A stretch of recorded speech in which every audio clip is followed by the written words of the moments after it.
Buenos días, buenas tardes o buenas noches, dependiendo del momento que me estén viendo. Esto va a quedar en vivo en este momento. Son las 12 del mediodía en la ciudad de Berlín, 6 de la tarde en Bali, lugar donde está viviendo nuestro entrevistado, Alain Robert, y en Buenos Aires o Argentina, en todo el país, estamos alrededor de las 7 de la mañana, si mal no recuerdo. Así que bueno, le doy las gracias a todos y todas los que se van sumando, los que van ahí en el desayuno, se están conectando. Gracias por los mensajes lindos que me estuvieron mandando muchos a mi celular o acá al Instagram. La verdad que me pone muy contento, estoy muy contento de poder transmitir y hacer esto que lo hago porque me gusta comunicar y me gusta divulgar ideas y me gusta hablar de lo que está sucediendo, ¿no? Y hacer mi lectura de esto. Obviamente siempre preparándome, no me gusta hablar sin saber. Así que estoy muy contento y quería agradecerles a todos y todas los que han participado de alguna manera mandándome unas palabras, unos mensajes, algo de aliento. Esto hace muchos años que lo hago y la verdad que lo hago porque me sale y lo tengo que hacer. Es algo que es natural, no lo puedo cambiar. Así que en el día de hoy, vamos a tener un invitado muy interesante, muy especial. Una persona que evidentemente no le teme al riesgo, no le teme al miedo, digamos, como sí. Y bueno, es un especialista, es una persona totalmente disruptiva y ha sido quien ha empezado con todo esto de empezar a treparse a los edificios, a las montañas. Me parece fascinante meternos en su forma de ver el mundo, en su forma de pensar. Voy a tratar de hacer la entrevista en inglés y ir traduciendo en simultáneo. En la medida que las respuestas sean muy largas, voy a tratar de llevarlas luego a traducirlo, no sé si por subtítulos o algo, pero bueno, haré lo mejor posible. Los invito a todos a dejarme sus preguntas acá si le quieren preguntar algo, lo que vaya surgiendo. Me parece que no tiene desperdicio, es un invitado muy especial. Le voy a mandar la solicitud de participación a Alain. Mientras tanto, les pregunto a todos y todas si me escuchan y si me ven bien.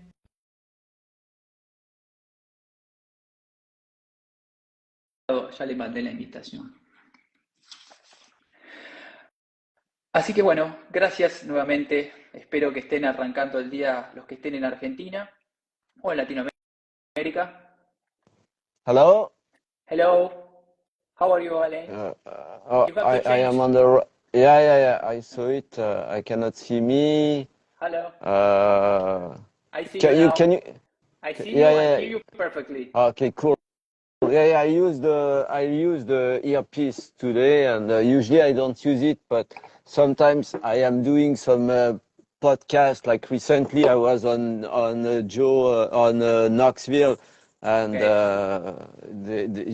they are kind of podcast. They give you money, but they want something perfect. What sucks with my phone? No, but It's sounds. it's perfect. No, I see you perfect and I listen to you perfectly. it's a Samsung, and if you put the earpiece, the problem is the plug is underneath. No worries. Well, I give you, first of all, it's a personal pleasure to me to have you as my guest here because you are a person that you don't have fear. I guess you work a lot about that. And it's a pleasure really, and you did a lot of stuff. The first I want to ask you is, how do you start with this kind of way of life? How was your childhood, for example? I love it actually. For me, it's more like a life path. Most people they are not even aware that when I was young, I was afraid of everything. I was afraid of heights. I was afraid of falling, of Wow. dying. I was nearly afraid of my shadow. And I had a dream, and this is my dream that saved me. I wanted to become courageous. So it is out of that dream to become one day courageous that years later, I started to develop some interest in climbing, and it has been a long way because at first I was afraid of 2 meters, and then 3 meters, and 4 and 5. More like that, more like like a step-by-step story, you know, with some small target and achieving it, you know, one by one. At what age did you start? Oh, when I started climbing, I was about like 10, 11 years old, around that. Someone in your family was a climber or Oh, something, or you no, was no, no, the no. first one, the first one? Back in the days, you know, I was coming from a city, you know, climbing was not existing, you know, nobody was climbing. There was no indoor climbing wall. There was, you know, people, they never heard about climbing. And more like on my side, I developed some interest after seeing a movie, an old movie from 1952. Which one? Um, it's a movie inspired by a novel written by Henri Troyat, The Grieving Snow. The story is about a plane who crashed near the top of Mont Blanc and two brothers, mountaineering climbers, who climbed the mountain seeking survivors. It was a movie with Spencer Tracy a long, long time ago, Okay. actually. And when is your first time that you say, okay, I'm going to do this. I'm going to climb, for example, this tower. Oh, well, How it does the all, idea was born? Yeah. it all started, you know, out of that dream to climb, but it started, in fact, one day, as I was going home, there was two missing teachers in my school, and then realizing that I was not having my key. I was living back in the days on the 7th floor of a building, and then I knew, because I have watched that building maybe 1,000 times, so I knew that it was possible. I was not really thinking back in the days if it was easy, difficult, or extremely difficult. I knew that it was possible, and then I have decided to do it, and I did it successfully, and that was simple, you know. It was just like that kind of buildings which you are going from one balcony to the next. You stand up on the top of the handrail, and then you get the bottom of another balcony. You grab the bar, so it's very simple. But you know, for somebody who was afraid of everything, that was a giant step, a bit like Buzz Aldrin making his first step on the moon. Yeah. Felt pretty much like that. And how your family think about that when you started to climb and other stuff around? Well, at first they didn't really like it because I was not coming from a family who was Of doing climbers. sports. Yeah. So yeah, but even sports, no sports at all. Yeah. So that was kind of weird, and You're crazy but for that. well, for for your you know, family. to be not really, because to be honest with you, my mom and my dad, they discovered what I have done when they read my first book. Wow. When I was already famous, when I was already on the TV news and on the front cover of the newspaper. So then they realized that actually they had a son that was a bit naughty, that was arrested by the cops, but that actually was fucking famous. And I was going to later we're going to talk about the problems with the law, okay? But first I want to ask you something. How important is planning for you? Planning a tower. Oh, I explain it very often to the people. For me, it's as important as eating, breathing, and sleeping. So it's kind of vital. So So you take that's the why time. very often people they're asking me when will you be retired, and I'm just saying, well, for as long as I'm in a good health, mentally and physically fit, I am not seeing any reason for me to stop climbing. Okay, but about the planning. You take the time to planning something, or just you see the tower and you Oh no, go, you get your stuff and no, stuff. no, no. It can't be that spontaneous, and all the more now. You know, I live in Bali, so meaning each time I need to fly. It depends, you know. Like my latest climb was in Philippines, so it's like 4 hours. But although it's only 4 hours flight, it means I need to book some hotel. I need to know more or less which building I'm gonna climb. I need to find a lawyer. You know, there is A lawyer. yeah. It's kind of a long story. It's not as simple as oh, okay, I just walk on the The road and bureaucratic then stuff. Yeah. yeah. The bureaucratic stuff. Yeah. You tell me. There, But for you know, people they get to understand. I am a professional climber who is making a living for 35 years through sponsors. So sponsors they are giving you money, but in exchange they want to get some visibility around the world. yeah, They are used to it. That my stories are running well all around the world, and they like it. okay, and I heard like the marketing people use you as a persona, important persona to drive the products. For example, I guess your surname, the French Spider-Man, comes from the movie, I guess, right? Yeah, somehow, you know, back in the days, like I remember when there was the first film in 2002, Yeah.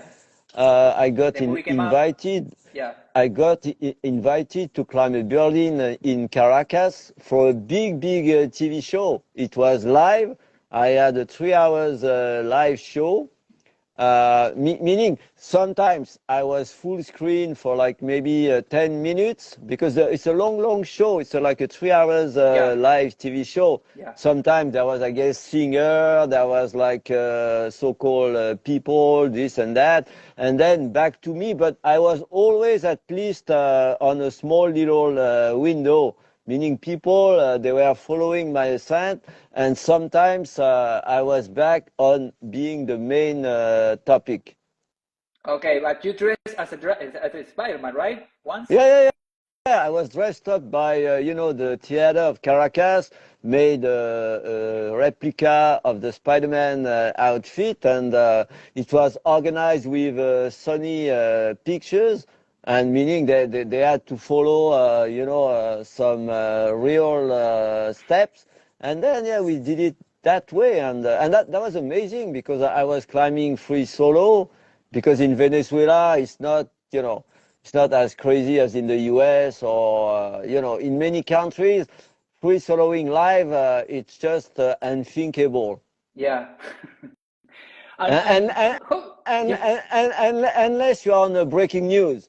If you're on breaking news in the US, yes, you will be live and it's breaking news. Whether you are killing someone or you are climbing, it is part of the breaking news process, so they don't care, they can show anything. But if it is a famous TV show that is watched by, I don't know, any kind of Thousands of people, people, yeah. then they won't be showing any such a thing as a guy climbing free solo building. But in Venezuela, they do it. In Brazil, they are doing it. In even in Montreal, I was surprised. In 1999, I climbed a building that was live on TV. I was free soloing, but it was 1999, meaning nowadays they wouldn't do it any longer. You know. What was the hardest building you climbed?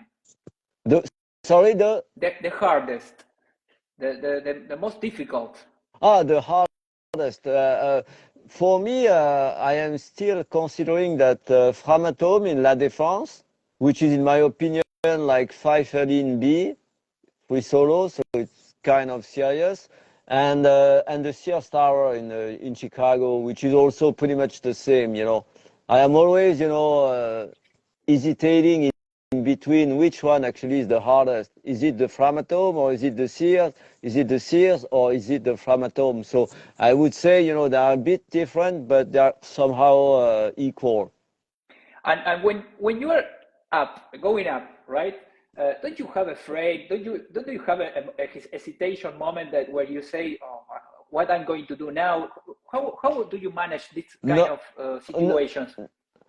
not really, because the harder it is, the more I am focused. So meaning nothing is really interfering in my mind. I am really at it.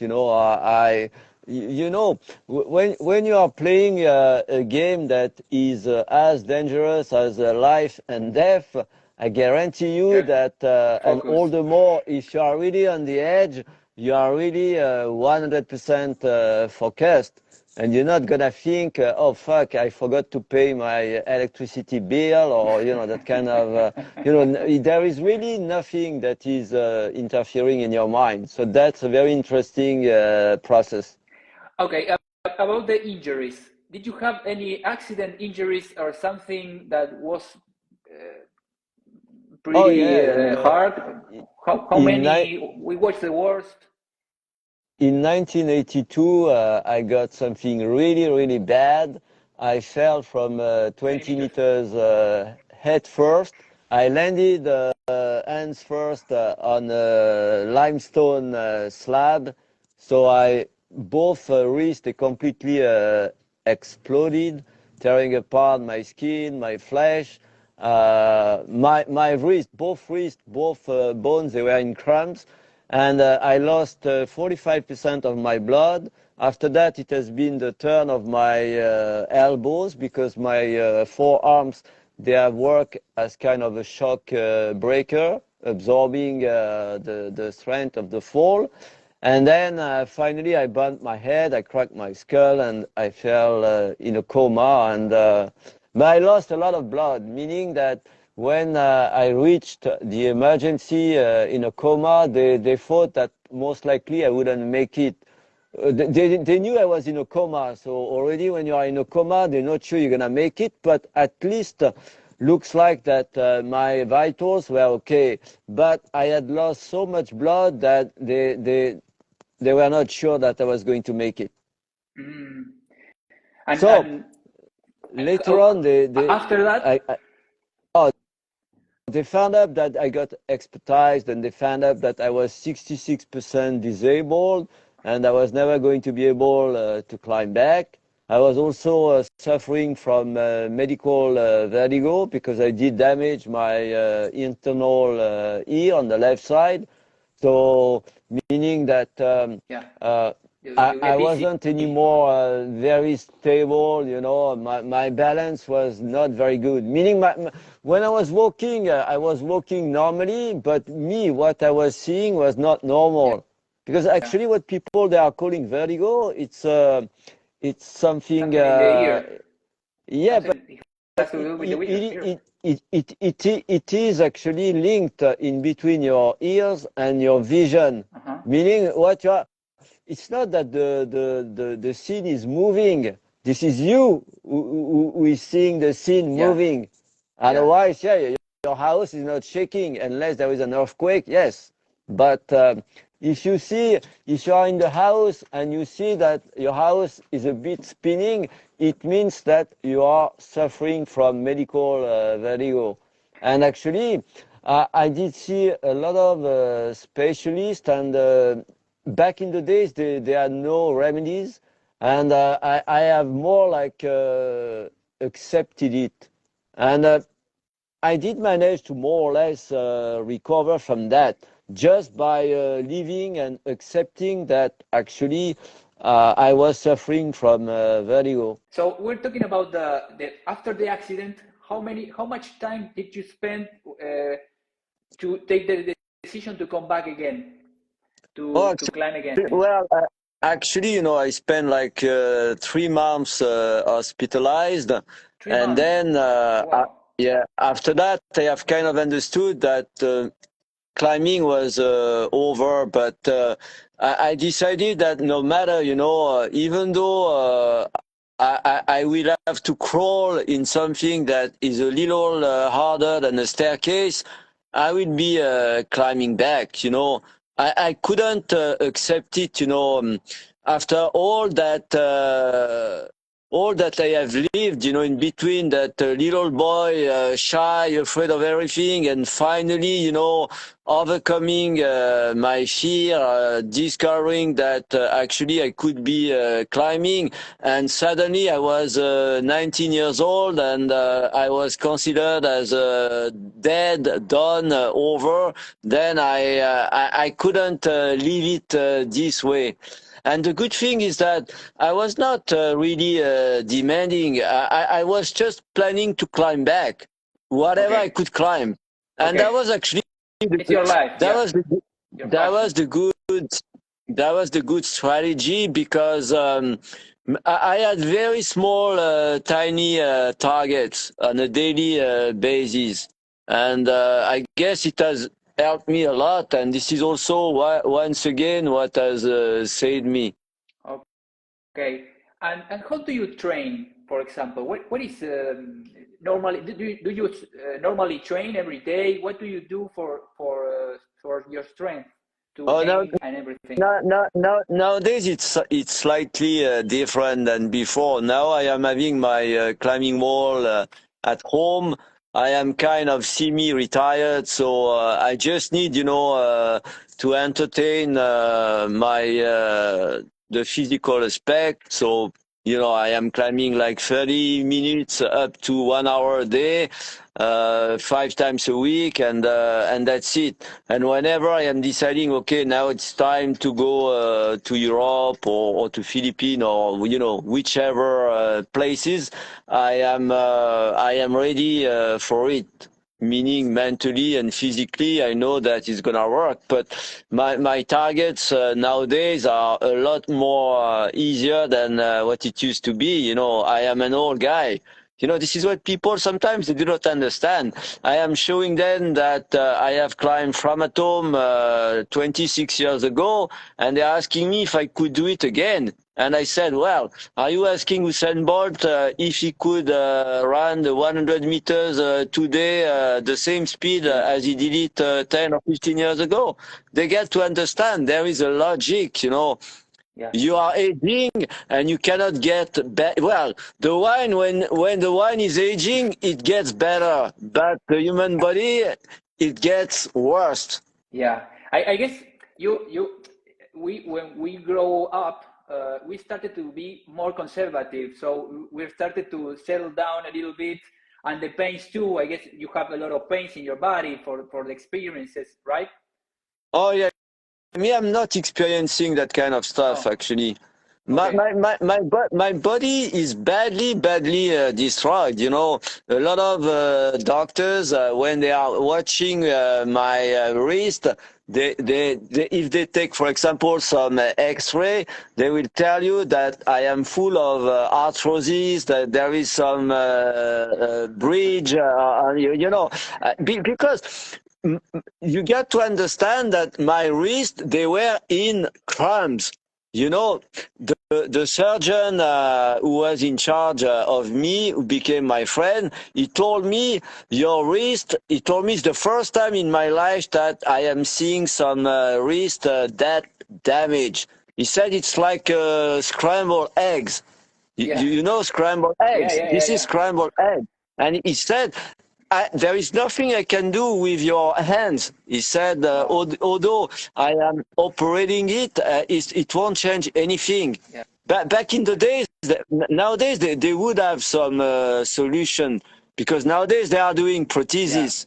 Yeah. There is some joints. Yeah. But back in the days, there was no such a thing. Plus, on the top of it, my left wrist, that is the most damaged, has been eaten by a Staphylococcus aureus. At some point, I was nearly going to be amputated from my left forearm. Yeah. So, and the bones, my bones are like a sponge. What is the day? When was the day that you decided, okay, this is the last one, or just I'm going to settle down a little bit? When was the moment of your life you say, okay, I'm going to settle down? You have family, you have children. Does they have some influence about this kind of matter? How do you decide it? Oh, but I'm still climbing actually. Yeah, I was but not so often as before. no, no, I do understand that, but I am still making a living as a professional climber. So my income is depending on my climbing. So if I am not climbing You're not tomorrow, getting income. Yeah. my contract are over. More like yes, I have slowed down quite a lot. So love, if can yeah, I'm asking my wife to pour me a bit of champagne. Okay, no worries. And how do you replace adrenaline? Because you're used to it of adrenaline, to have adrenaline to do this kind of stuff. Now you're not doing it so often as before. But how do you? What other stuff you do to continue having this kind of experiences? Because I am happily living. You know, for me, having 2 or 3 or 4 projects a year, it's fine. I know that I will be doing big things around the corner.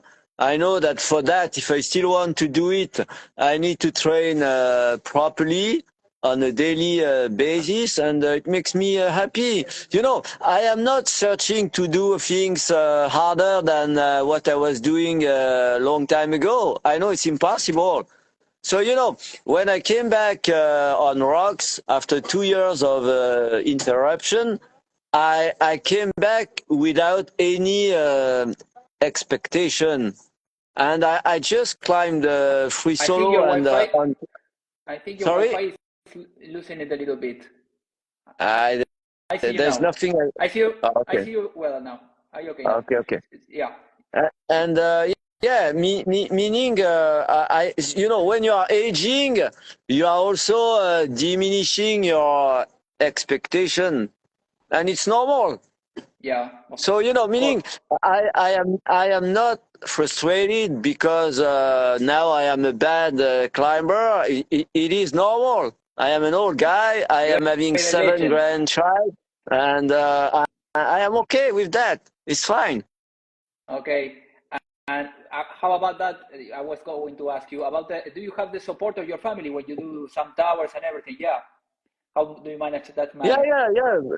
Well, but the thing is, you know, in Bali, it's quite cool. You know, life is more I relaxed. You know. know, it's It's very beautiful. well. I've been there.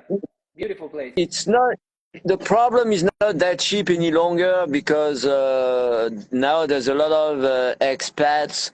A lot of people, you know, came from Russia, Ukraine, and prices they are skyrocketing. They're going And the up. Yeah. problem we are facing in Bali, it is the infrastructure.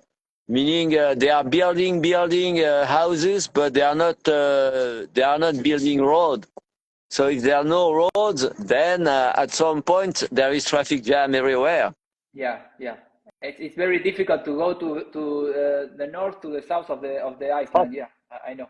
It takes like Long way. what should take in Europe 1 hour, here it takes easily 1 day. Yeah, there's a lot of traffic there.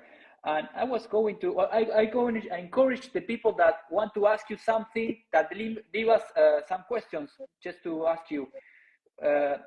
I want to ask you that what do you you can say to a person that has afraid to small things, like for example changing a relationship, changing of your job. If people, I think you're a person that you work a lot about the fears, Yeah. the comfort zones and everything. The first thing I am asking to the person, it is what's your dream? What do you want to do with your life? Okay, now, forget about money, forget about everything. What is your dream? What do you want to do? And then once you're having the answer, then you need to work on it. Excellent. If you don't, you know, most people, they are just like, you know, a bit, people, they are behaving like, you know, when you are throwing a bottle in the sea, This is not the bottle who is deciding where it is going to land. This is the current who are leading the bottle. And most people, this is pretty much the kind of strategy that they are living. But in my opinion, it shouldn't be working this way. I think on my side, I am the storyteller of my life. And I guess that everybody is having this possibility to be the storyteller of his life.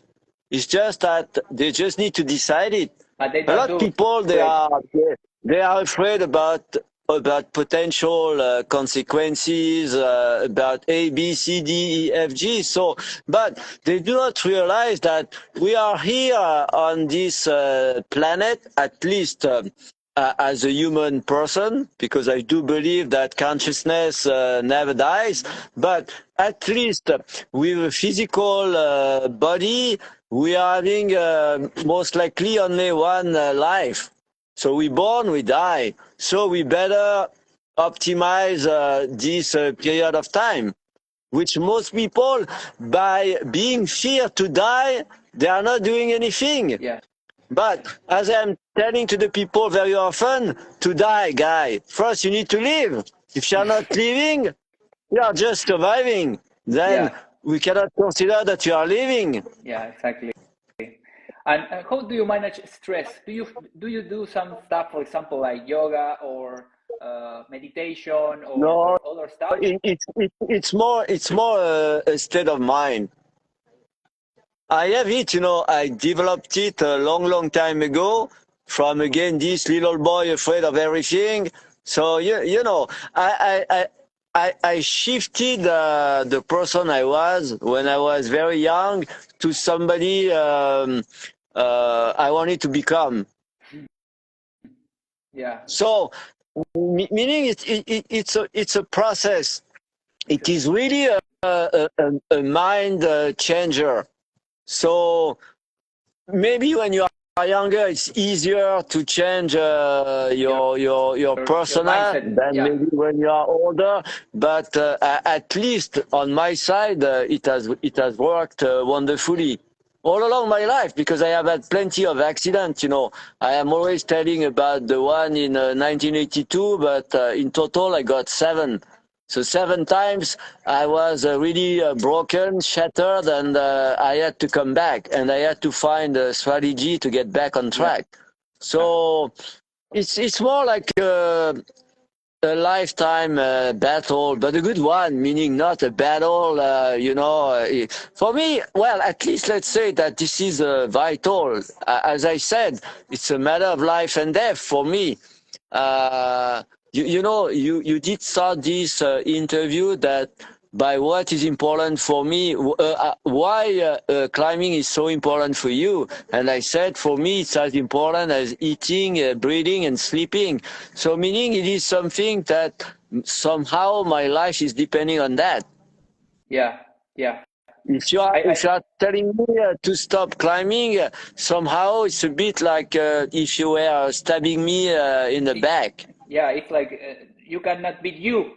If you don't climb, you are not you. Exactly. My wife, who is next door, she has understood that a long time ago.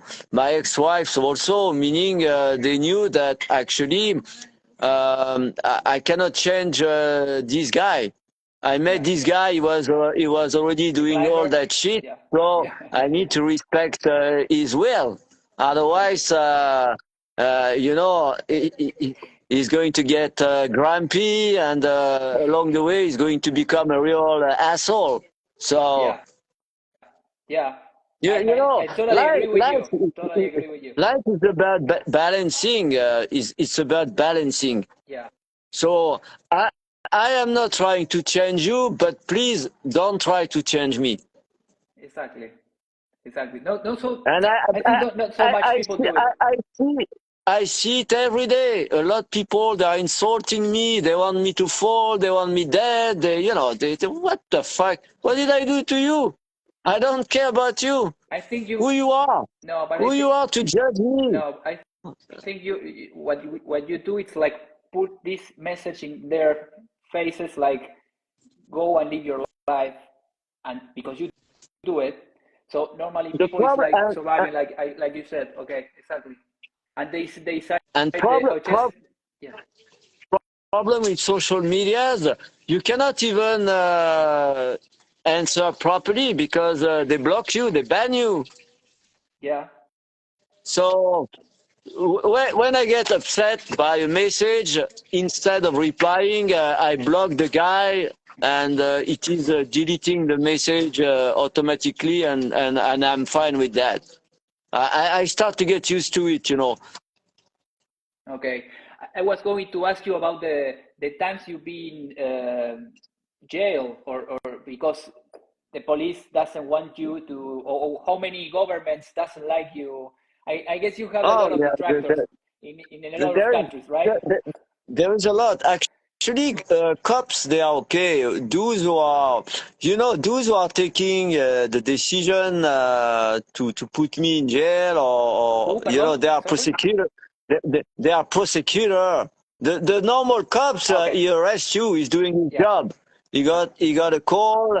There is something happening on I don't know, on the Second Avenue in New York. Then they are coming and they are doing their job.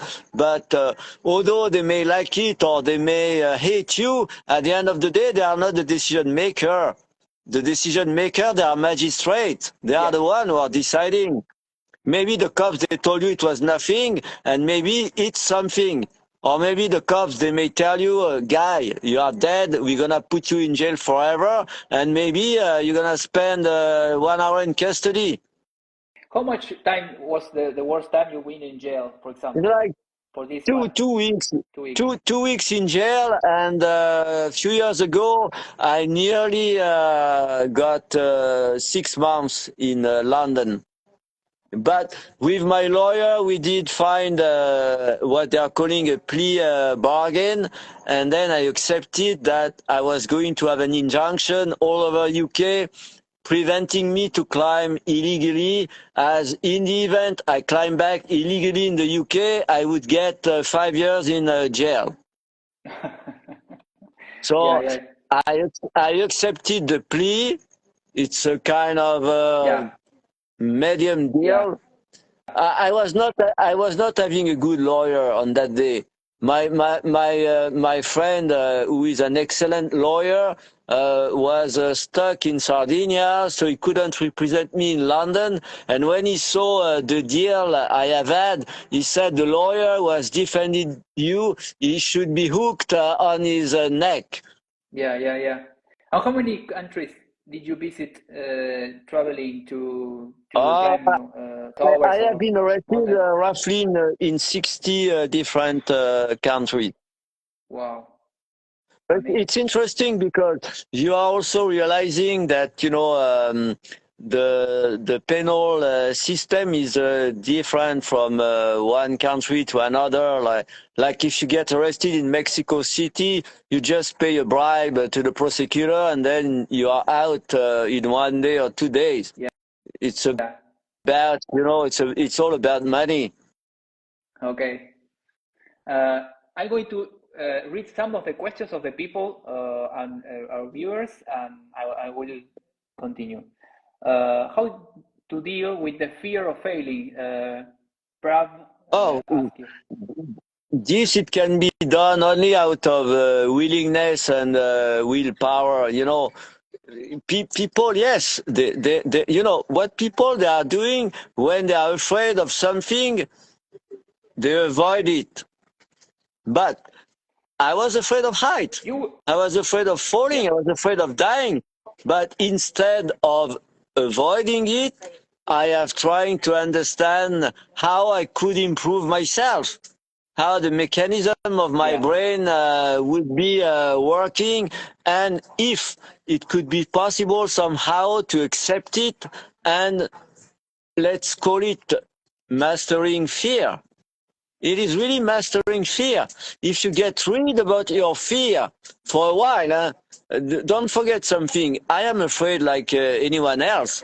I am a human being, a normal one. Yeah. I am having this capacity of mastering my fear for a while for doing something which I am voluntarily putting my life at risk. This I can do it. I did learn on my own how to do it, out of willingness, out of willpower. Now, we are all on the same boat. So, for those who are asking me how you can get rid about it, it is coming from yourself. I can just tell you my experiences, but my experiences has nothing really, there is no recipes. It's you and you. Yeah, you against you. Someone is asking how to get the type of strength you have in your arms, hands. I'm amazed by your strength, Jungle Hood. Oh, it's only about climbing on a regular basis, and also keeping a good ratio, with your body. All the more when you are aging, it's very easy to gain weight, and somehow you need to take care about what kind of food you are eating.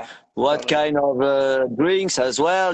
I love champagne, but champagne, it is alcohol and it is sugar. Yeah. And it's not a good sugar. But I am kind of, reasonable, more or less. I am eating really good stuff on the weekend. Most of the time, even on Sunday, and that's it. The rest of my week, I will be eating properly. And if I am drinking, I try to do it in a very sober way. Okay. I'm going to read one or two more, and I will finish the conversation. About Alex Honnold is my friend. Alex Honnold is there will be a new book about me that's going to get released in October, and he wrote the foreword of my book.